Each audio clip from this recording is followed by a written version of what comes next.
Hi Matt, welcome to the Startup Playbook Hustle, and thanks so much for taking the time to be on the show today. No worries. Thanks very much, Roy. So we've known each other for a little while now, a couple of years maybe, but for those people that may not be as familiar with you or Honee, do you want to share a little bit about your background and tell us about Honee? Yeah, absolutely.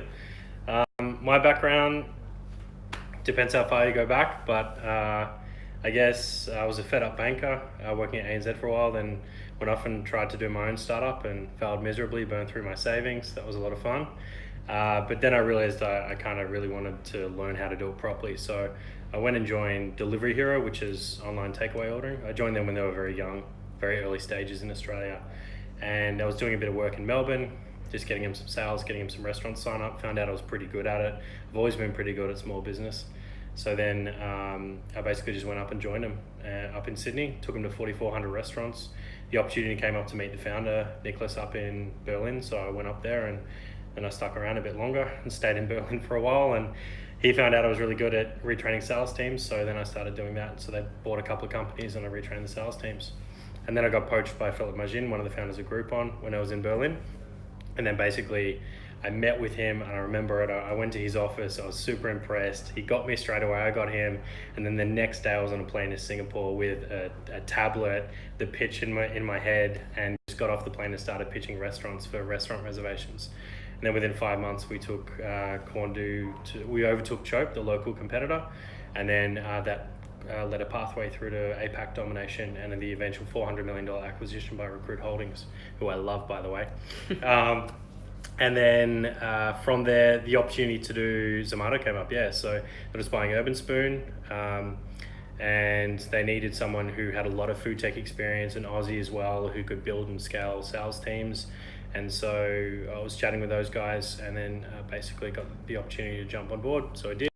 And then early 2015, after the UrbanSpoon acquisition, I scaled it to 100 plus people, 7 verticals, $1 million a month in revenue.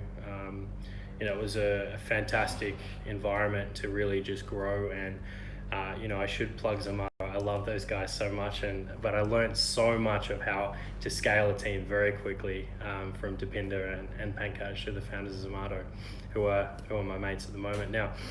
Anyway, that led me on to Honee. So I had a really good group of people that I worked with at Zomato, and we all felt the same, hey, we're really good at this, we're really good at scaling. So we saw the opportunity in the beauty space.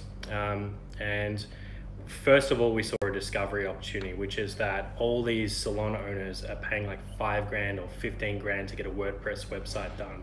And it was just ridiculous. And so we thought, well, we can probably help them with that. We can help them with the web presence. So we decided to jump ship and see if we could do something in the beauty space. And that's how Honee was born. And that's kind of where we met too, because I remember thanks to Sean Chen at Collective Campus, who gave us a free space, a free office at Collective Campus. And it was just me, Nicole, a couple of the other guys we're working with, just hacking away, trying to figure out what we're going to do. And one of the first things we did was we physically walked the streets in Melbourne CBD and found every single venue. We got menus, prices, descriptions, inside outside photos, pretty much everything you need to make a decision on where to get a great treatment. We put it all online for these venues in advance, and we did it for every single venue. And so we're able to impress some investors with that and go from there. But going back, that's where we met, right? Because you're at Startup Vic, and I was pitching, and I had my pitch together. I can't remember, I don't think I'd raised money at that point, or I had because I wasn't a map at that point, so I hadn't raised money at that point. Yeah, I, from memory as well, I think that that pitch night, you came to the pitch screening session, either you were like a late addition or you were super late probably to the session or something as well. I remember Apologies for that. No, all good, but... I remember I didn't even have a slide deck as well. You didn't, that's right, that's right. But no, we're obviously completely sort of blown away. And, personally, it's been amazing to kind of see how far you guys have come in a short space of time as well. But, speaking of that, obviously everyone's kind of looking at Honee now and how successful things are and really exciting to see where you guys are going. But I just want to jump back to the very beginning that you kind of mentioned about how you had a failed startup and you burnt through all your cash.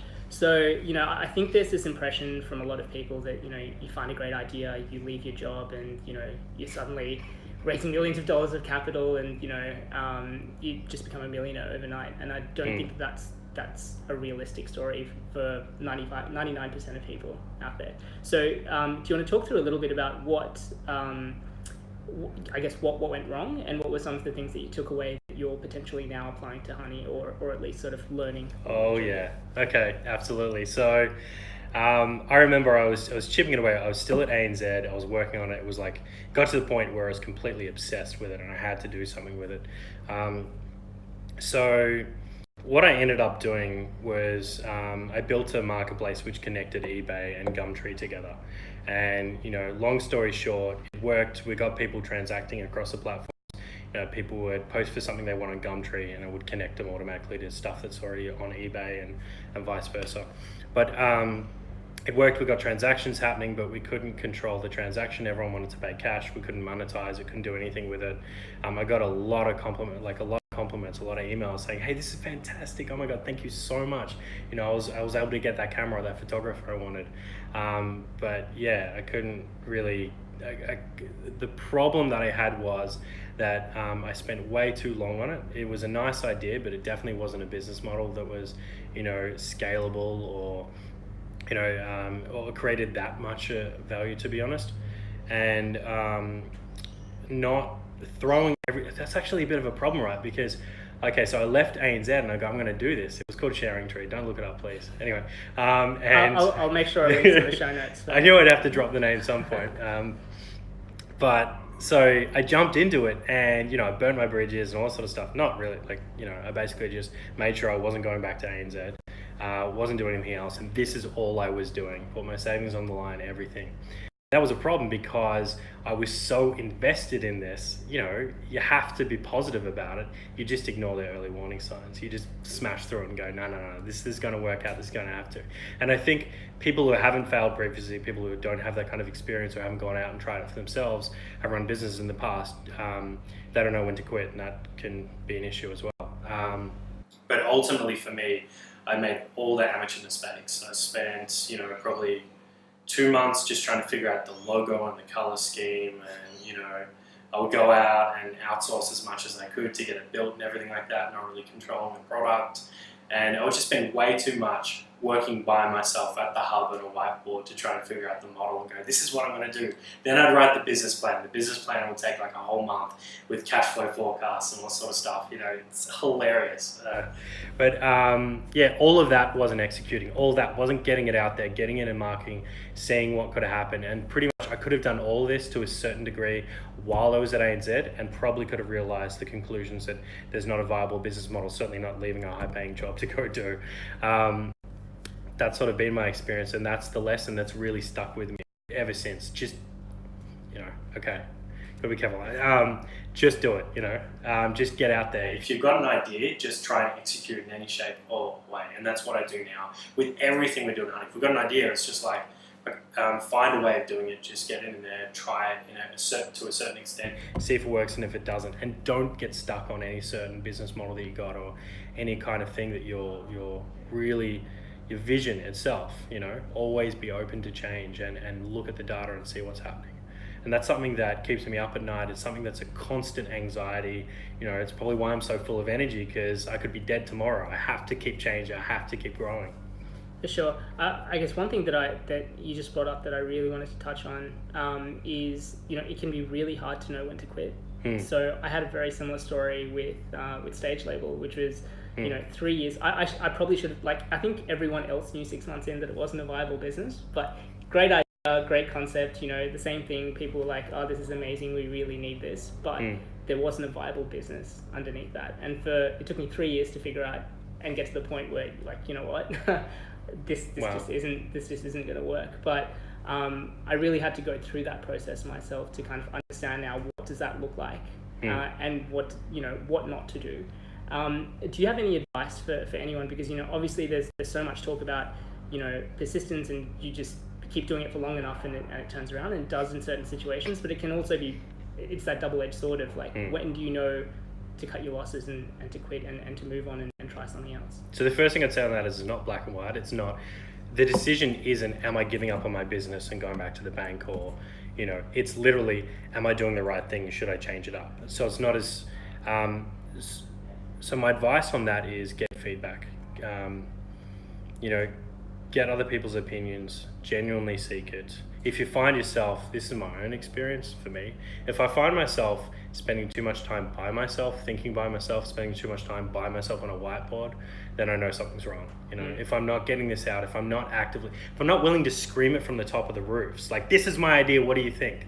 Then that's a warning sign to me that, okay, I need to get feedback, or maybe I don't want feedback, so I'm not necessarily going and seeking it on purpose.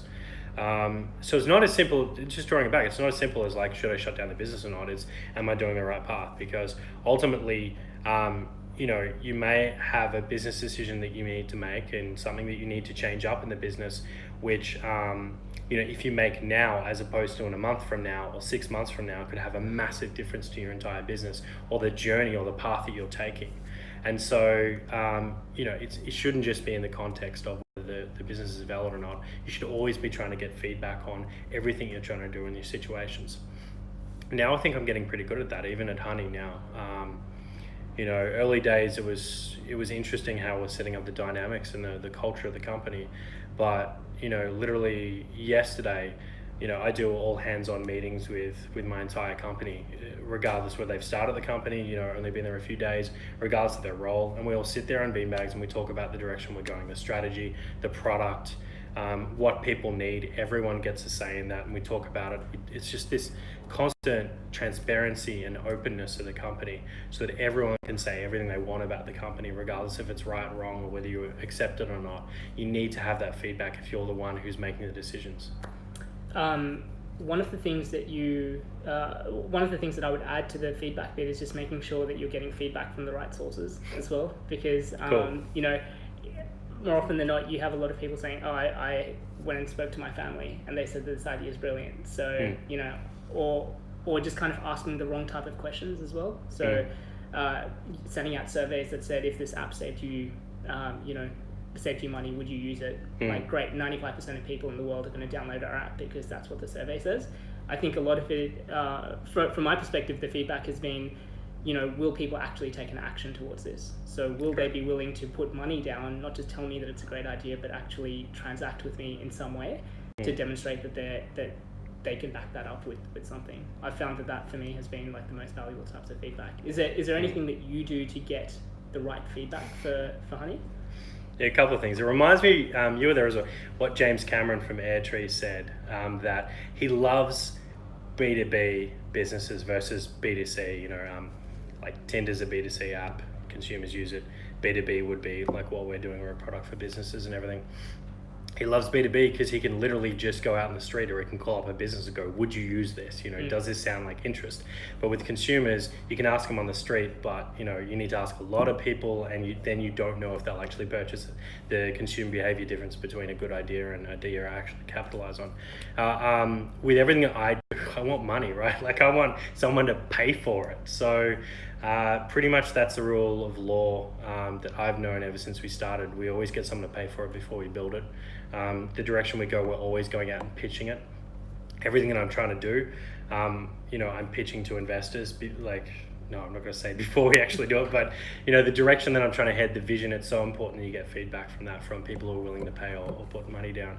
But you know, that's specific to what we're doing with B2B. It's a tough one when you're doing B2C because, you know, I think you can be a lot more leadership led when you're doing that, as opposed to a follow. So as in like,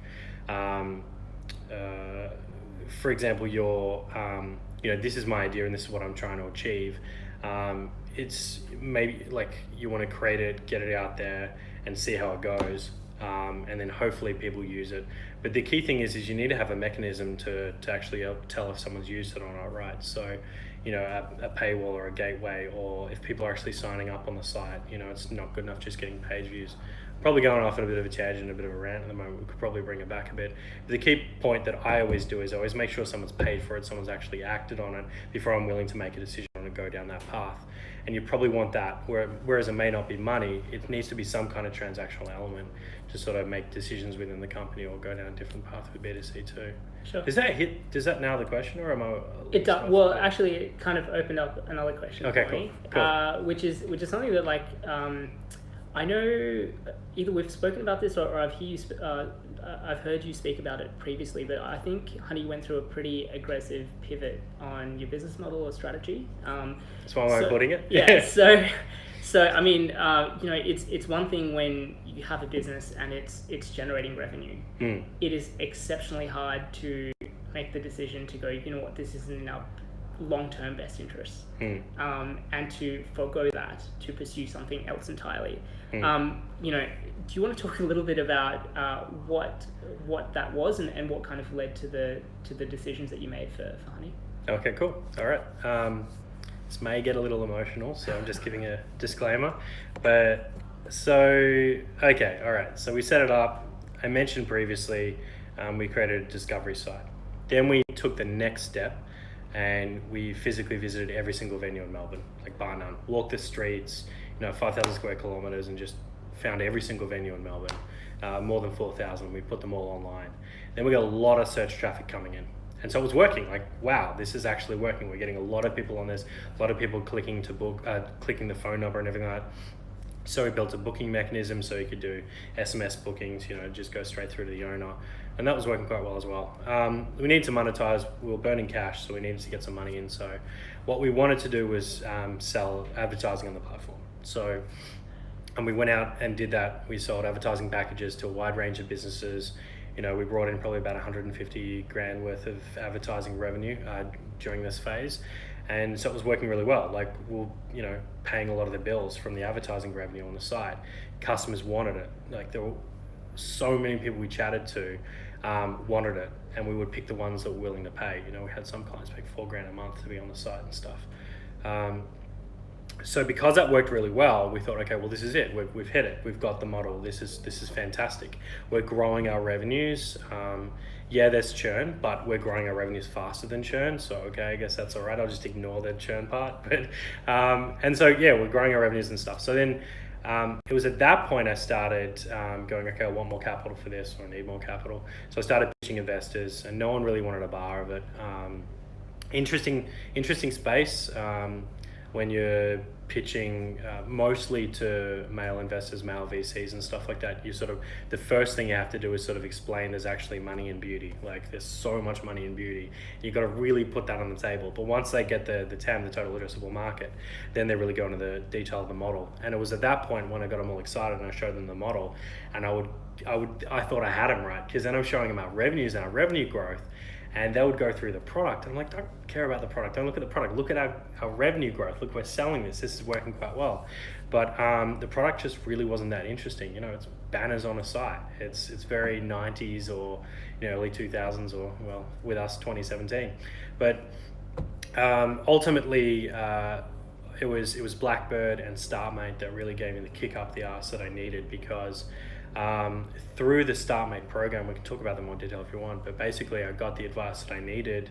The model got to see the light of day with a whole bunch of people giving feedback on it, and I was completely accountable for the direction I was going and what I was doing, and my vision for the business. And through that program, I realized that this is not what we want to do. And so we ultimately churned every single client. We stopped taking their money in the space of like a week or a few days, and went back to zero revenue. I cut the team in half, and we basically just repositioned the entire company on what actually needed to happen in the industry, which is real-time bookings and getting everyone online through a great system, which is what we're doing now.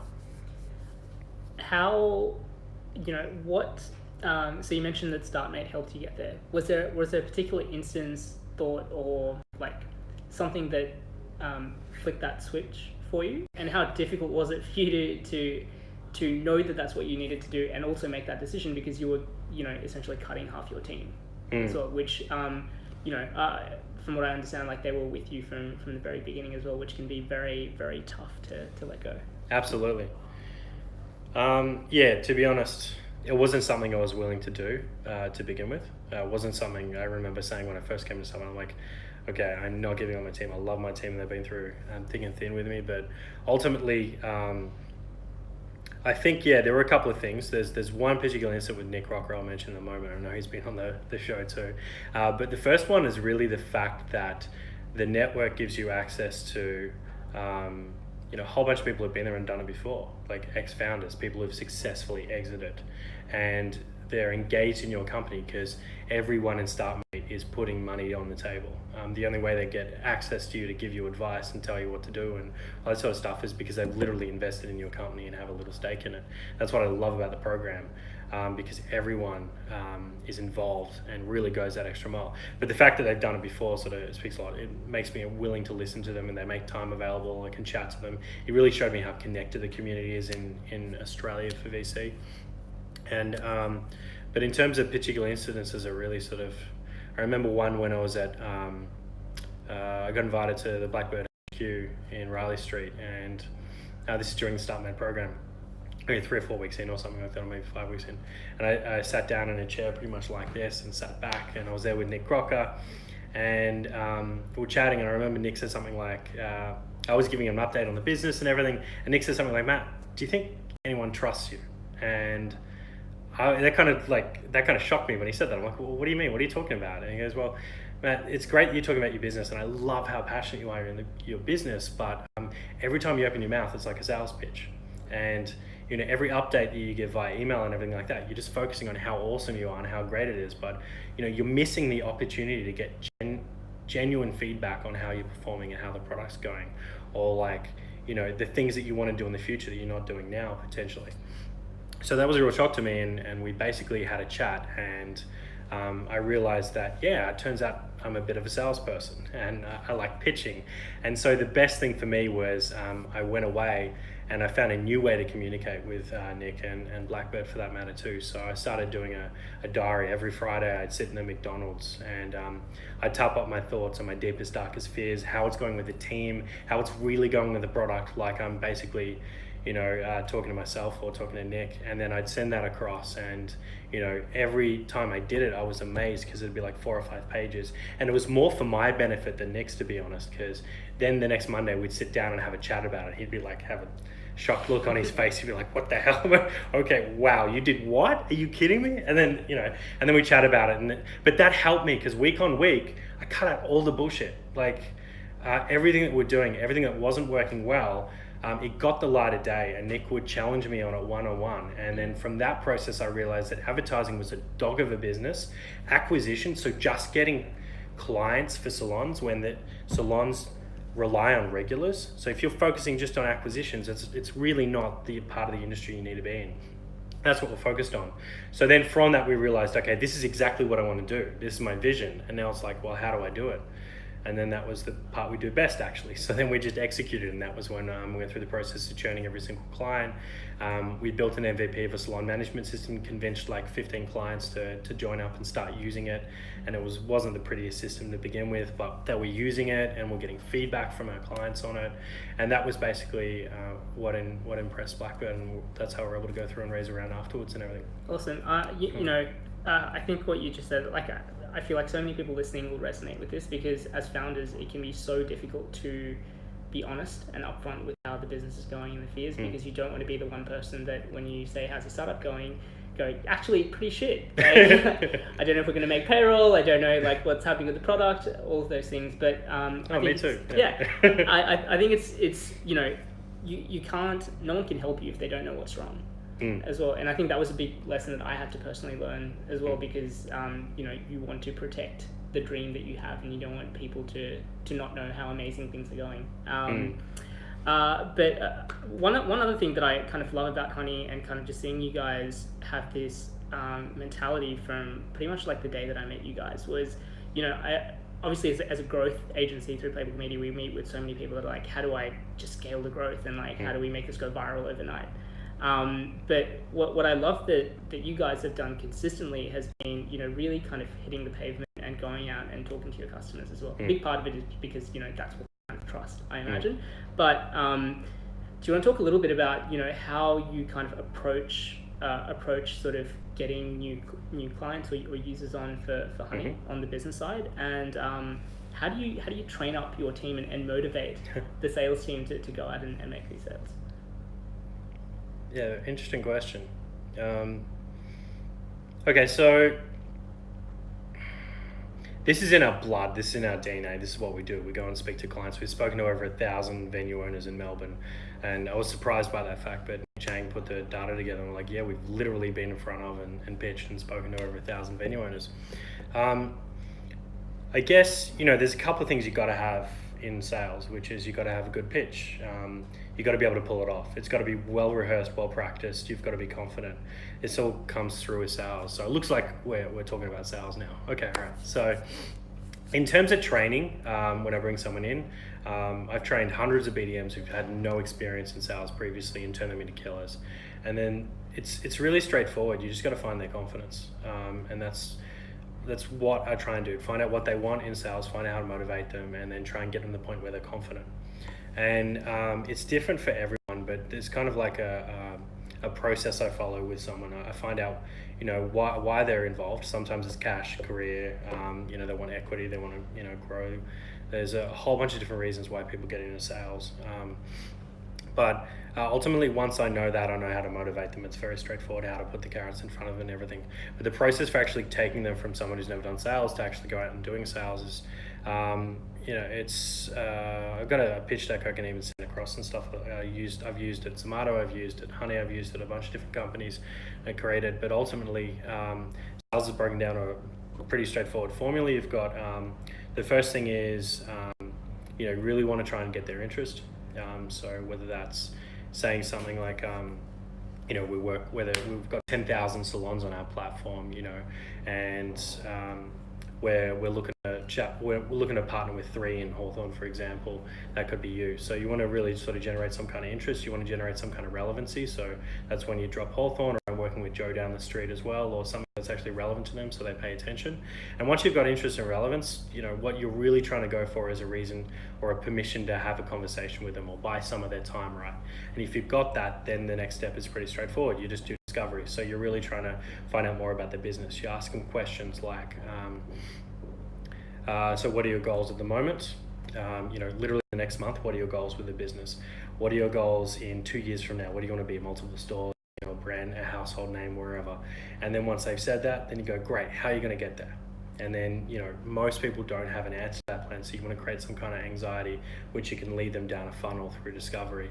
And then at that stage, once you know how to pitch them, once you know you've got the hooks for them through discovery, then it's a process of just getting your value, explaining your value proposition in front of them and tying that through to them, and then making sure you answer and rebut any of their kind of questions or things that you have. But the main thing about it is there is a process, there's a format.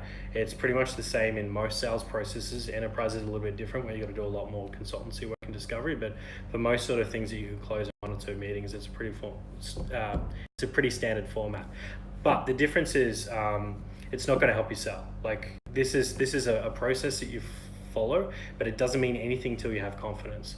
And so with salespeople, for me, it's about getting them out there and getting them that reference experience of failing, of having success. So whenever I start with a new person, I want to give them some kind of very simple tool they can use, which is the pitch and the process, some simple closing techniques to get, to bring about the close, a yes or a no, and then to get them as many no's as possible in a short space of time.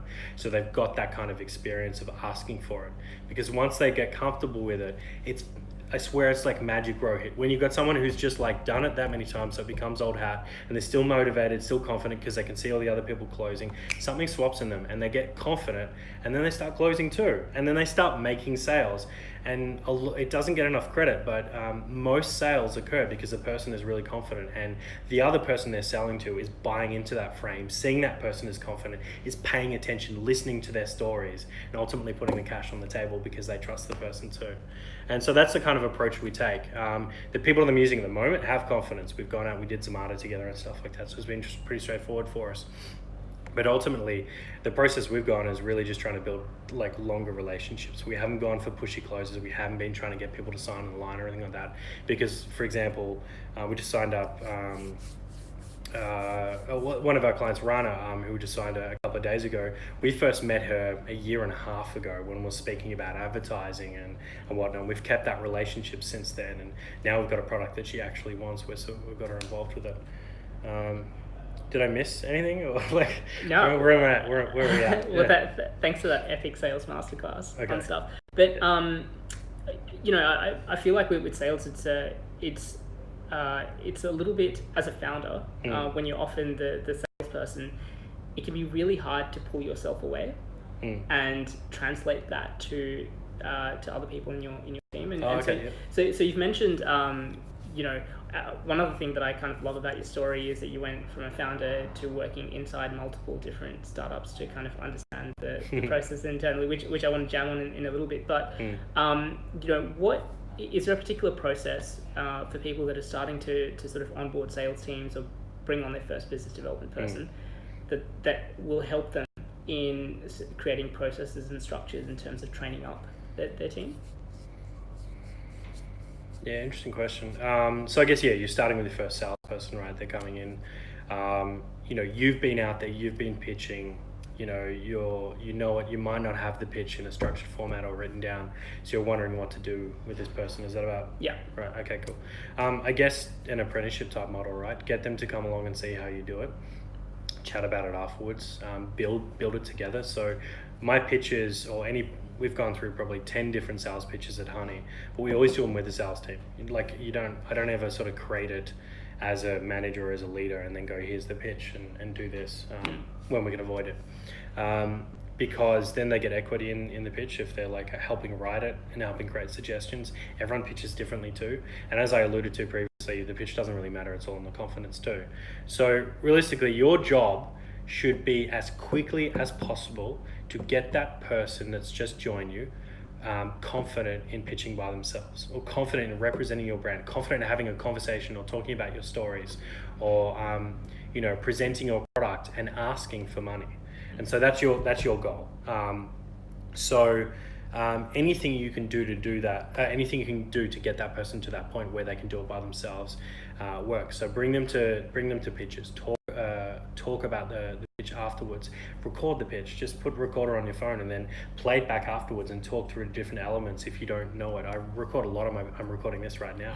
Anyway, and play that back, and then you can go, why did you do that? Why did you, at that point, why did you just give in and get up? And then you can explain why you did that and all sort of stuff too. But realistically, it's really cool if you're just one-on-one and it's just two people, because you can just then, show them the business, make them feel like they're part of it, make them feel like they can write their own story with it too, because ultimately everyone's pitch is going to be way different in the end. But as long as they got the confidence and as long as they're representing the product right and bringing the dollars, it doesn't really matter.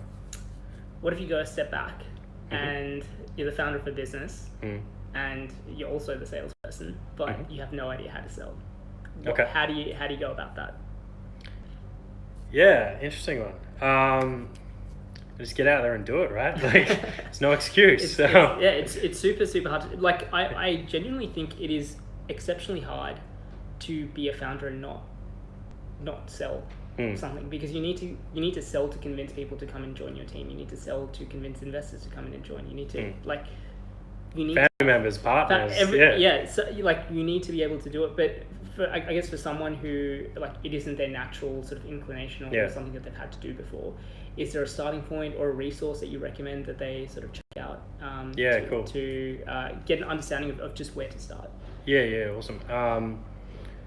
I'd say my email address is matt@hon.ee, and I'll give my phone number later. Call me and I'll spend an hour with you over coffee to give you some basic get started guides. But ultimately, I wonder if there's this stigma about sales, right? So a lot of people, like engineers or coders who build companies, and they're like, oh, now I need to do sales. But I wonder if they don't realize that they haven't been selling all along. They've been selling themselves when they say this is a great idea. They've been selling their friends and family when they quit their job and they go and do it. They're selling, if they've raised money, then they've definitely successfully sold. So ultimately, I wonder if they do have reference experience, but they just need to look back at it in a new light.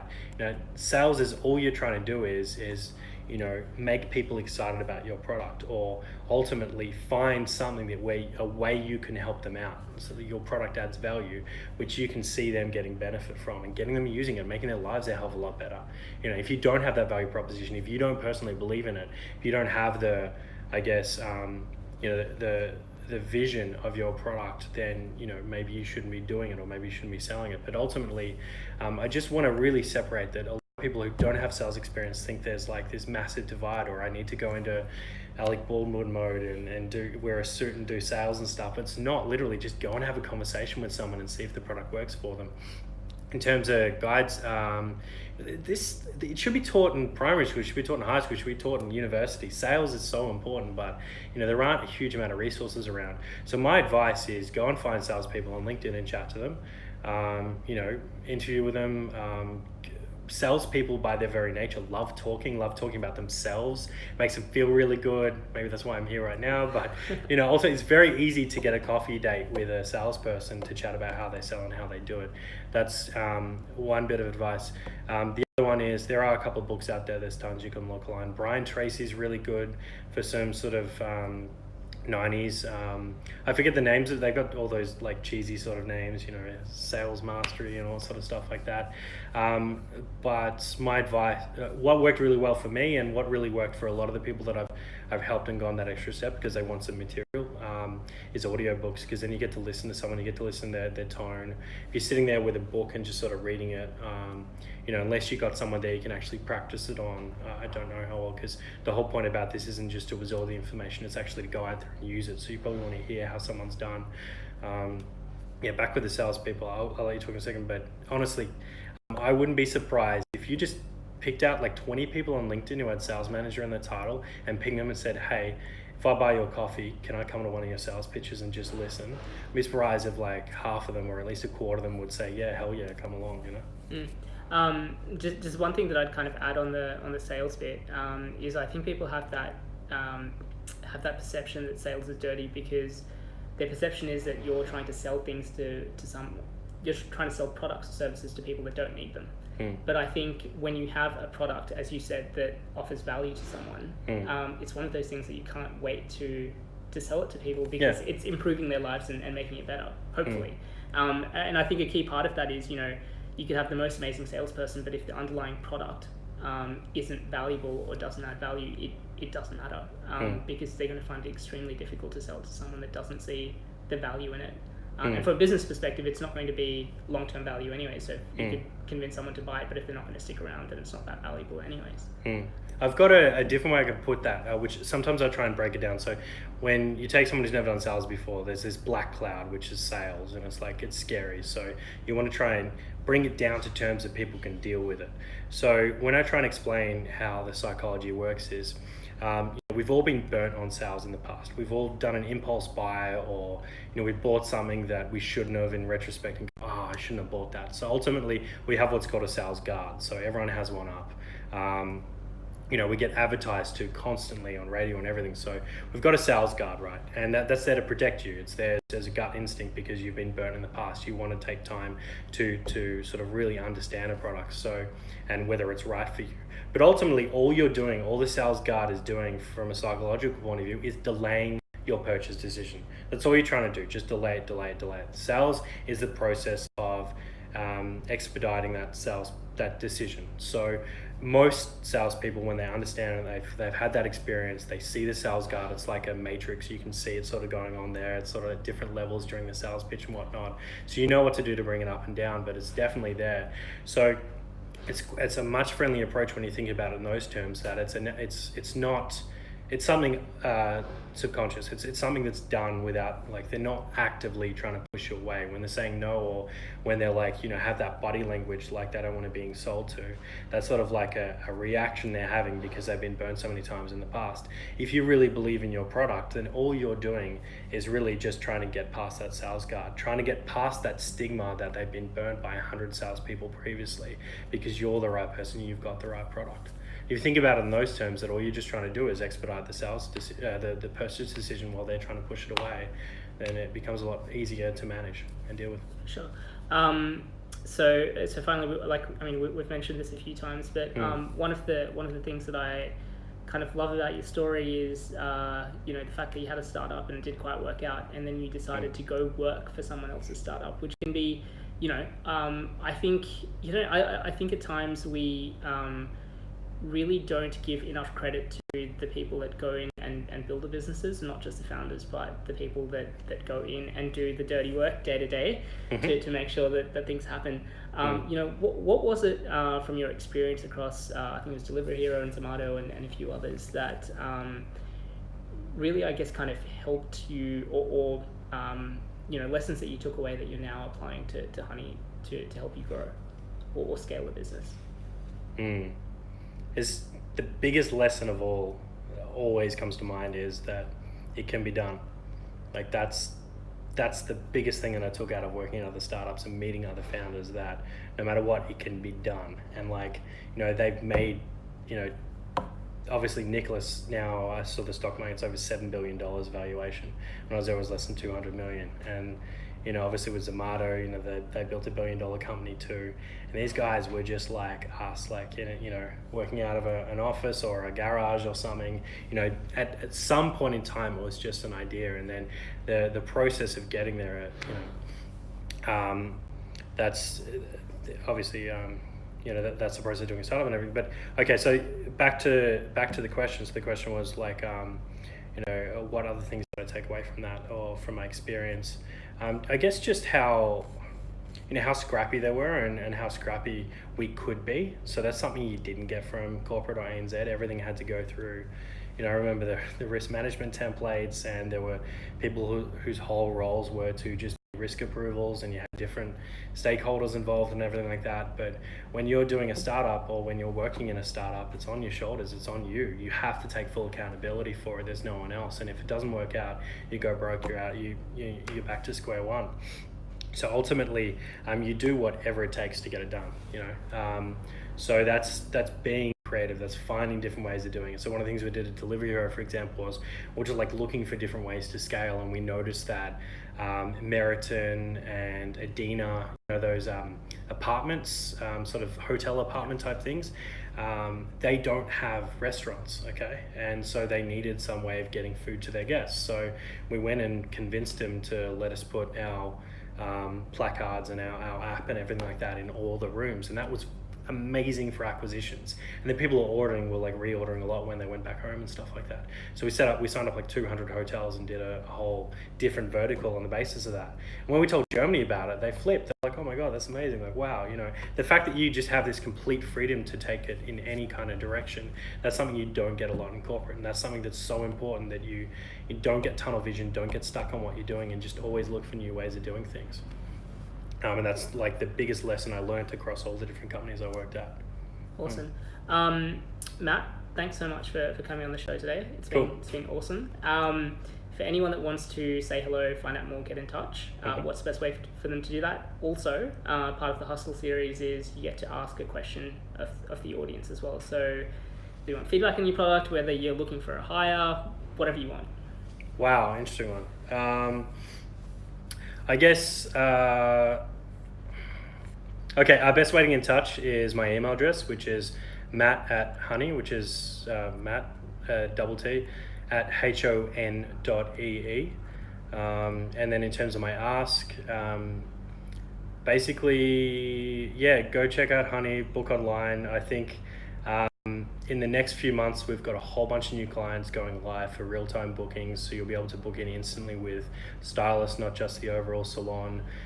Payments online is going live soon, and we're going to do a lot more marketing promos with that too.